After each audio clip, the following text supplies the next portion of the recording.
Quem nos separará do amor de Cristo?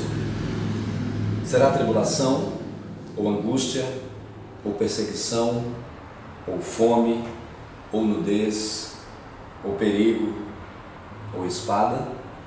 Como está escrito, por amor de ti enfrentamos a morte todos os dias. Somos considerados como ovelhas destinadas ao matadouro. Mas em todas estas coisas somos mais que vencedores, por meio daquele que nos amou. Pois eu estou convencido de que nem a morte, nem a vida, nem anjos, nem demônios, nem o presente, nem o futuro, nem quaisquer poderes, nem altura, nem profundidade, nem qualquer outra coisa na criação será capaz de nos separar do amor de Deus que está em Cristo Jesus, nosso Senhor. Romanos capítulo 8, dos versículos 35 até o versículo 39. Quero meditar com os queridos sobre um tema que todos nós precisamos pensar. O que fazer no momento de crise? O que fazer para enfrentar de uma forma poderosa as crises, de uma forma que eu saia vencedor no momento de tribulação, no momento de angústia? O apóstolo Paulo fez essa pergunta: quem nos separará do amor de Deus que está em Cristo Jesus? Será a tribulação, a angústia, a fome, a espada, o perigo, a nudez? E aí ele dá uma pausa, faz uma afirmação: mas eu sei que somos mais que vencedores em todas essas coisas em Cristo Jesus. E eu estou bem certo de que nem morte, nem a vida, nem anjos, nem principados, nem o presente, nem o futuro, nem nenhuma outra criatura poderá nos separar do amor de Deus que está em Cristo Jesus. Queridos, nós estamos em um tempo muito difícil, até porque parece um chavão, estamos em tempos difíceis, mas não é chavão, é verdadeiro. Difícil em todos os sentidos, até os sociólogos, os psicólogos estão de cabelo em pé porque não sabem como responder às ansiedades das pessoas. No século XX disseram que era o século da depressão, século XXI, esse que estamos vivendo, dizem que é o século das síndromes, e as famílias estão cada vez mais deterioradas, a crise de autoridade é clara, não existem praticamente padrões, o ecumenismo, a mistura do santo com o profano é muito clara, e é muito difícil hoje. As pessoas falam em Jesus, mas ao mesmo tempo seguem uma vida complicada, mundana, e ao mesmo tempo acham que tem Jesus e se enganam. As pessoas são enganadas por líderes religiosos, pessoas do mal que se fingem pessoas do bem, ou aquilo que Paulo fala, segundo aos Coríntios capítulo 11, versículo 14, o próprio Satanás se transforma em anjo de luz e os seus ministros em ministros de justiça. Então, estamos numa crise espiritual, crise emocional, crise financeira, crise em todos os aspectos. O que fazemos? O que podemos fazer? A resposta de Romanos 8 é linda. Em Cristo somos mais que vencedores. A resposta já está aí, Cristo. Mas a resposta é Cristo. Por isso Paulo disse: eu só prego Cristo, não há outro evangelho. O apóstolo Paulo diz também, lá na sua primeira carta aos Coríntios, no capítulo 2, ele fala no versículo 11 que ninguém pode pôr outro fundamento além do que já está posto, qual é Jesus. Nós podemos até ter construções diferentes, mas o fundamento só existe um, e este fundamento chama-se Yeshua HaMashiach, Jesus Cristo. Mas para não ficarmos apenas na linguagem poética, porque o nosso irmão querido Tiago, escritor de um dos livros da Palavra de Deus, ele diz: queridos, não sede apenas ouvintes da palavra, porém praticantes. Então, nesse tempo de crise espiritual, há muita gente poética, né? Muita gente que prega, muita gente que ouve, muita gente que fala linguagens gospel, mas que na verdade vivem em crises e não podem afirmar o que Paulo afirmou: somos mais que vencedores em Cristo Jesus. E eu quero pensar um pouquinho com você numa mensagem que Deus me deu sobre a crise mundial na época de José.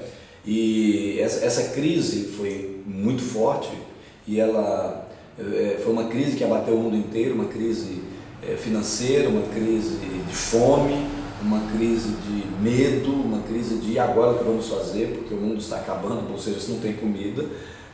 Imagina-se a crise, a violência, as pessoas que tentavam assaltar o celeiro do vizinho, quem sabe pessoas comendo carne dos próprios filhos, como aconteceu no cerco de Samaria. Então você imagina que quando mexe no estômago e você não tem mais comida, você vê aí as cenas fortes dos países pobres na África, as pessoas só a pele e osso morrendo e sem ter comida, muita gente faminta no mundo.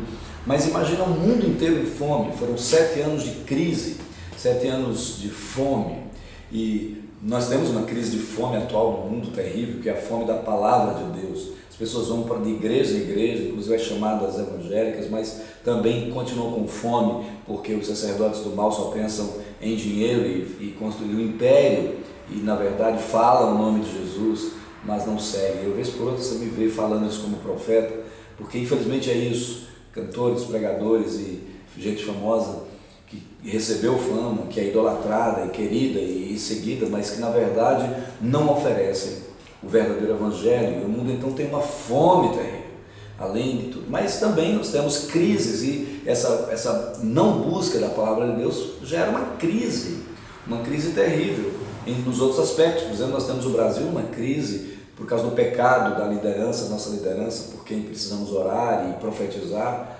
É uma crise. Essa corrupção, por exemplo, na Petrobras gerou quantos desempregos está gerando, uma empresa maior do Brasil quebrada, falida, e cidades virando cidades fantasmas, pessoas que recebiam seu salário hoje foram mandadas embora sem salário nenhum, no Rio de Janeiro principalmente, em algumas cidades, e em outros lugares também, aqui em São Paulo e tantos outros lugares, fora as empresas que diretamente, são muitas empresas ligadas, no caso a Petrobras, e muitas outras indiretamente, e a crise então na indústria, as pessoas sendo mandadas embora e tal, e pessoas que até então sonhavam e tinham tantos planos, hoje não tem mais.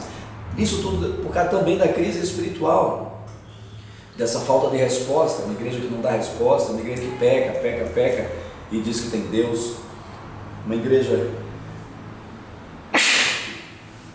Desculpem, é a crise. Uma igreja que, na verdade, peca e diz que tem Deus, diz: estamos salvos, templo do Senhor é este, como na época de Jeremias.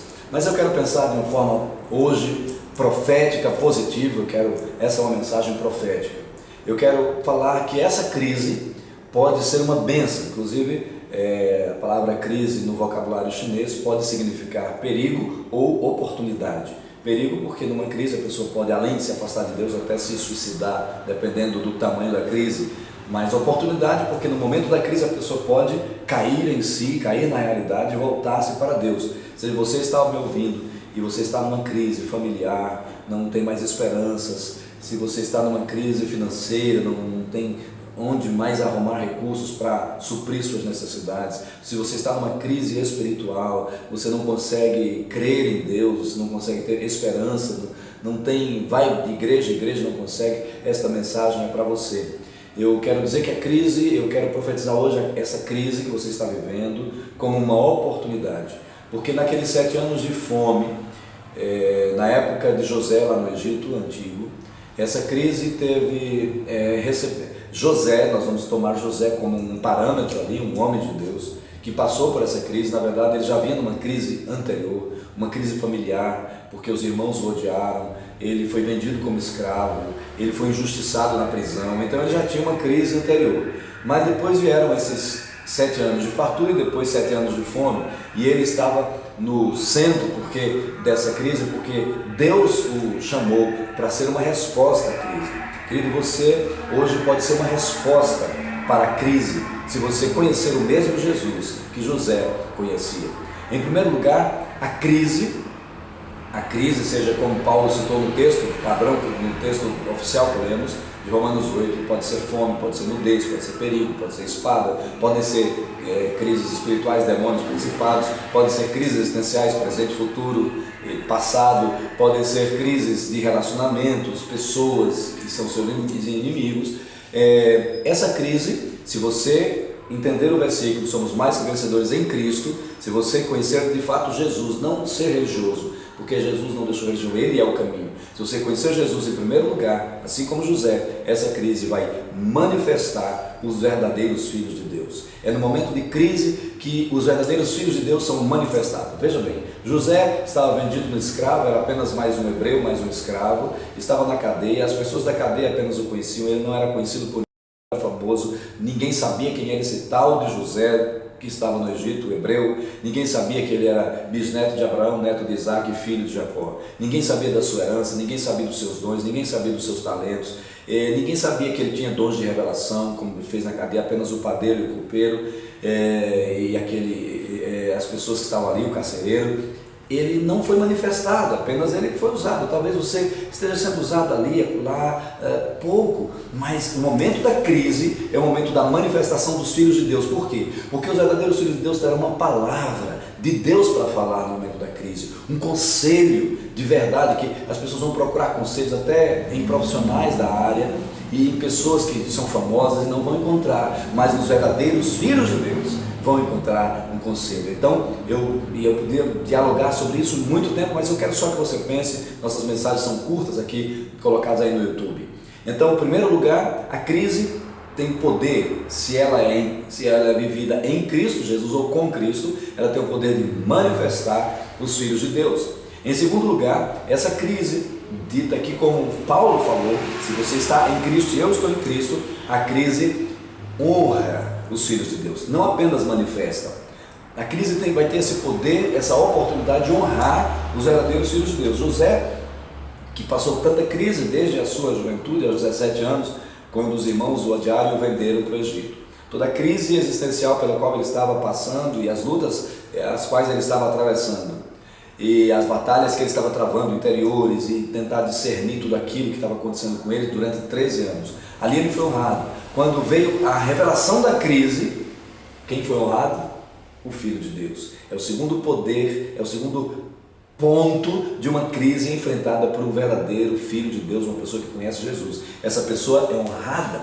José então se barbeou, vestiu a melhor roupa, se apresentou diante de Faraó, falou o que ninguém podia falar, ou seja, o Filho de Deus se manifesta. Nem um mago, nem um egiptólogo, nem um feiticeiro, ninguém teve resposta a não ser um jovem de 30 anos, filho do Deus Altíssimo.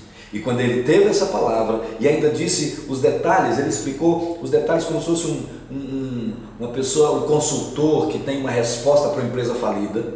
Ele então dá uma resposta que Faraó disse: não existe ninguém sábio como você. Você é você. Então ele coloca um anel no dedo de José, ele é restaurado na sua vida, ele recebe um casamento abençoado, Azená de Panear, ele vai ter filhos, ele... De novo, acho que é a crise, estou falando desse assunto, crise de espirro. E então ele recebe o anel no dedo e Faraó diz: você é a pessoa mais importante do Egito, eu só sou maior que você no trono. Mas na prática, ninguém levanta uma mão, ninguém dá um passo sem o seu consentimento, sem a sua permissão. Então, ele é honrado. Queridos, você não precisa buscar honra. A honra não é comprada, a honra não é buscar a força, mas a honra vem do Senhor e há uma recompensa para quem honra. E José era um homem honrado, um jovem que honrava o Senhor. Então a crise tem essa bênção de honrar os filhos de Deus. Agora, quero que você sempre pense nessa mensagem: os verdadeiros filhos de Deus. Eu não estou falando de religiosos, eu não estou falando de gospel, eu estou falando de gente que é de Deus. Não estou falando de gente que veste uma roupa religiosa, que usa um linguajar religioso, que usa o evangeliquez. Eu estou falando de pessoas que nasceram de novo, que realmente amam a Jesus, que se parecem com Jesus. Não estou falando de famosos, nem de anônimos, de pobres ou de ricos. Eu estou falando de quem conhece a Jesus como Paulo conheceu, como José conhecia.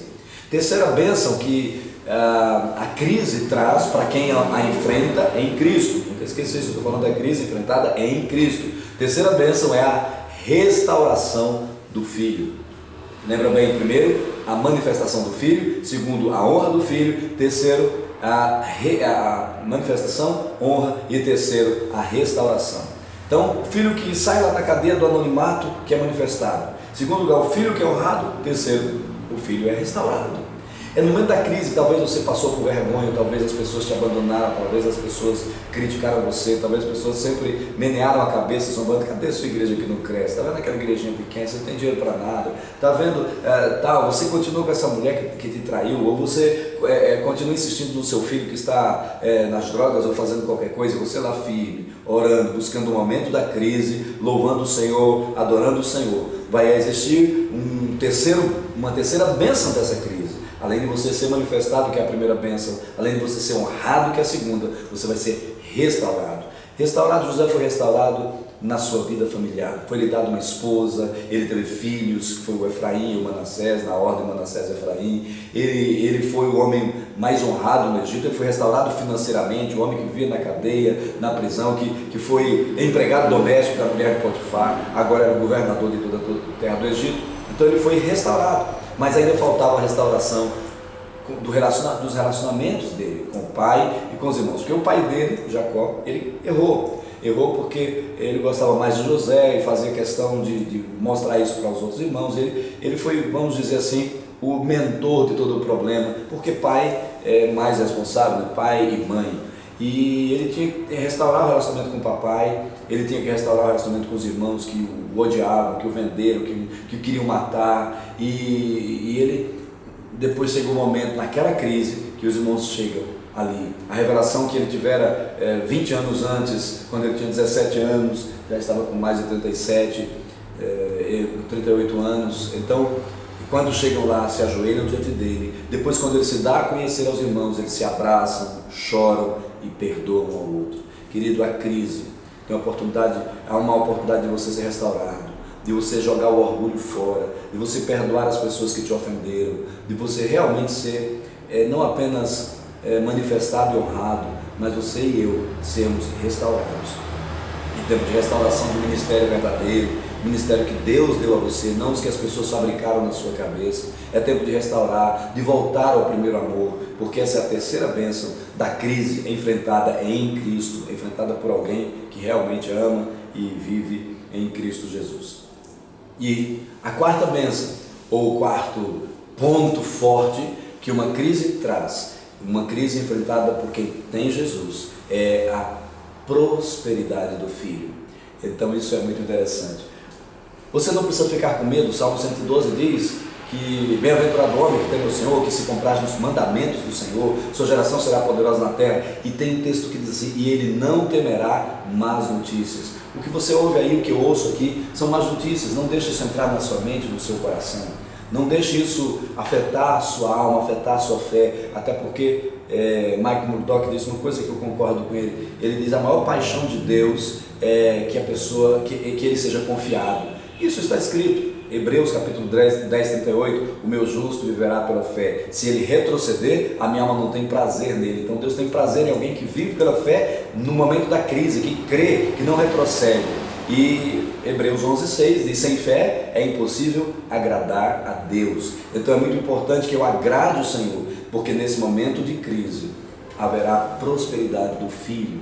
Foi o momento que mais José prosperou.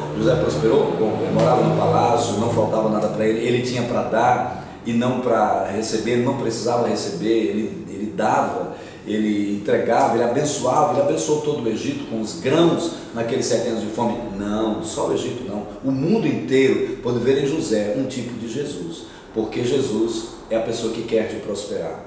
Nós não precisamos pregar sobre prosperidade, mas nós precisamos pregar sobre o verdadeiro relacionamento com Jesus Cristo. Queridos, Jesus disse que o pagão se preocupa, Mateus 6 está registrado, os pagãos se preocupam com comer, beber ou vestir, mas os filhos de Deus não, porque sabem que tem um Pai Celestial, que cuida, que abençoa. Isso é prosperidade, é quando nós temos segurança, quando cai 1000 ao lado, 10 mil à direita, nós não somos atingidos, quando nós não tememos mais notícias. Então, José foi prosperado como filho. Você não precisa ter medo, você precisa continuar sendo fiel, e eu preciso continuar sendo fiel, que Deus vai nos abençoar. E os irmãos de José foram abençoados pela bênção de José. Quando Deus abençoa um filho dele, as pessoas que estão ao seu lado também são abençoados, são prosperados. Então isso é importante. Eu não posso ser abençoado sozinho. Quando eu sou abençoado, minha esposa é, meus filhos são, os filhos espirituais são, as pessoas lá, a cidade é abençoada, o mundo não morreu de fome por causa de um homem de Deus, que no momento da crise, ele viveu em Cristo. Gostaria de deixar essa palavra aqui e lembrar mais uma vez, eu só quero terminar lendo mais uma vez esse texto. Quem nos separará do amor de Deus? Será tribulação, ou angústia, ou perseguição, ou fome, ou nudez, ou perigo, ou espada? Como está escrito, por amor de ti, enfrentamos a morte ou a crise todos os dias. Somos considerados como ovelhas para o matadouro, mas em todas estas coisas somos mais que vencedores por meio daquele que nos amou, Cristo. Pois eu estou convencido, ou estou bem certo, de que nem a morte, nem a vida, nem os anjos, nem demônios ou principados, nem o presente, nem o futuro, nem quaisquer poderes, nem altura, nem profundidade, nem quaisquer outra criatura serão capazes de nos separar do amor de Deus que está em Cristo Jesus, nosso Senhor. Quero orar. Senhor nosso Deus, muito obrigado pela bênção da Tua palavra. Muito obrigado por Cristo.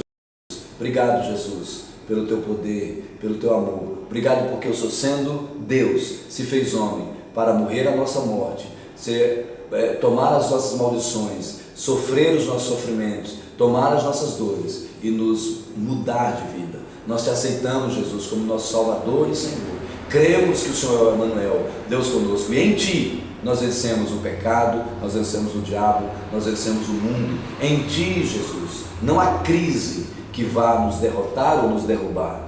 Em Ti, Jesus, muito obrigado. Que essa Tua palavra ecoe-se em vários lugares, pelos amigos do Facebook, pelos amigos do YouTube, pelas pessoas que ouvem e que parem, que essa palavra seja um marco na vida de pessoas que possam ouvi-la e serem abençoadas em Cristo Jesus e se entreguem a Ti, em Teu nome, Jesus. Aconselho você a sair da sua vida de crise e entrar em Cristo Jesus, a sair da sua religiosidade e buscar um relacionamento com Deus. Aconselho você a ser de Jesus. Deus te abençoe.